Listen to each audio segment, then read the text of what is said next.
श्री स्वामी समर्थ. असे म्हणतात की बाळूमामांची जी भाकणूक असते तर ती 99% खरी ठरते. यामध्ये नैसर्गिक, आर्थिक, धार्मिक, राजकीय तर अशा प्रकारची भाकणूक म्हणजेच भविष्यवाणी केली जाते. भविष्यामध्ये नैसर्गिकरित्या काय घडू शकते, त्याचप्रमाणे राजकीय क्षेत्रामध्ये काय होऊ शकते, आर्थिक व्यवस्था जी आहे तर त्यावरती काय परिणाम होऊ शकतो, त्याचप्रमाणे धार्मिकरित्या भविष्यात काय बदल होणार आहेत, तर अशी ही जी भाकणूक आहे तर ती केली जाते. संत बाळूमामा यात्रेत 2026ची भाकणूक करण्यात आलेली आहे.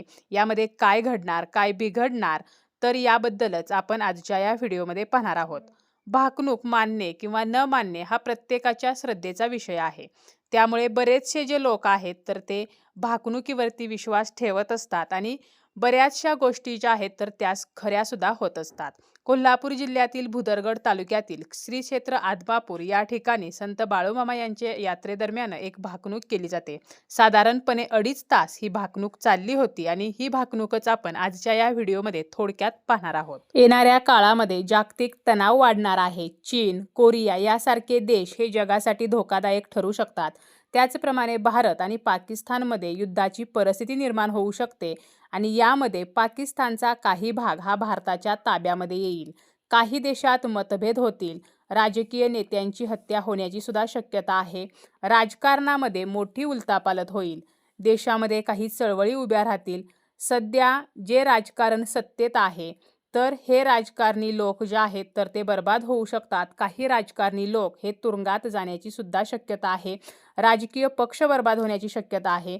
त्याचप्रमाणे महाराष्ट्र, कर्नाटक यामध्ये सीमावाद होऊ शकतात. बहीण भावामध्ये वाद होतील अशी सुद्धा भाकणूक करण्यात आलेली आहे. त्याचप्रमाणे जर हवामानाच्या दृष्टीने किंवा निसर्गाच्या दृष्टीने विचार करायचा झाला तर ऋतुचक्र विस्कळीत होईल. उन्हाळा, पावसाळा, हिवाळा हे जे ऋतू आहेत तर हे जे चक्र आहे तर ते बदलेल. काही भागामध्ये अचानक खूप पाऊस होईल म्हणजे अतिवृष्टी होईल, तर काही भागामध्ये, काही जिल्ह्यामध्ये मात्र दुष्काळ पडेल. त्याचप्रमाणे सुनामी, भूकंप, चक्रीवादळ यासारख्या नैसर्गिक आपत्तीचा धोका वाढेल. जंगली प्राणी जे आहेत तर ते शहरामध्ये येतील, तर माणसाला निसर्गाच्या जवळ जावे लागेल. निसर्गाचे चक्र पलटेल, निसर्गाचे नियम बदलतील. पावसाळ्याचा उन्हाळा होईल तर उन्हाळ्याचा पावसाळा होईल. नक्की कोणता ऋतू सुरू आहे तर हे माणसाला कळणार नाही. महागाई वाढेल. सर्वसामान्यांना महागाईचा फटका बसेल. सामान्य लोकांचे जीवन कठीण होईल. धान्य, पशुधन, दूध, दुग्धजन्य पदार्थ, चारा तर याला किंमत येईल. धर्म सांगणारेच गुन्हेगारी करतील, तर तरुण पिढी चुकीचा मार्ग अवलंबेल. तरुण जी पिढी आहे तर ती चुकीच्या मार्गाला जाण्याची शक्यता आहे. भविष्यात नवीन आणि गंभीर आजार निर्माण होऊ शकतात.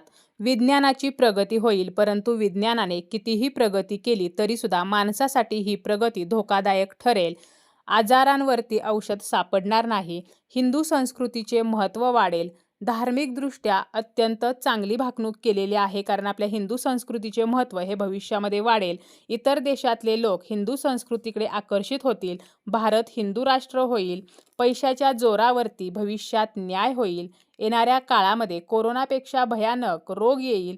यामुळे मानवी जीवन अस्थिर होईल.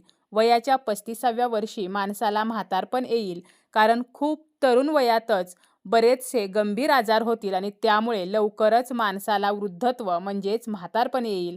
हॉस्पिटल भरलेली असतील आणि औषधे मात्र कमी पडतील. भविष्यात सूर्य व चंद्राची टक्कर होईल आणि जगात 3 दिवस अंधार पसरेल.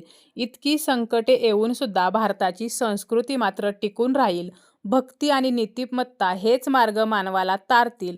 त्यामुळे मनुष्याने निसर्गाच्या विरोधात न जाता नीतिमत्तेने वागायचं आहे. जो व्यक्ती नीतिमत्तेने वागेल किंवा जो व्यक्ती धर्माने वागेल तर तोच माणूस भविष्यामध्ये तारला जाईल. कोरोनाचा काळ संपूर्ण जगाने पाहिलेलाच आहे, तर त्याचप्रमाणे इतर गंभीर आजार सुद्धा भविष्यामध्ये निर्माण होण्याची शक्यता आहे. मोठी महामारी होणार आहे. त्यामुळे प्रत्येकाने धर्माने आणि नीतिमत्तेने वागायलाच हवे.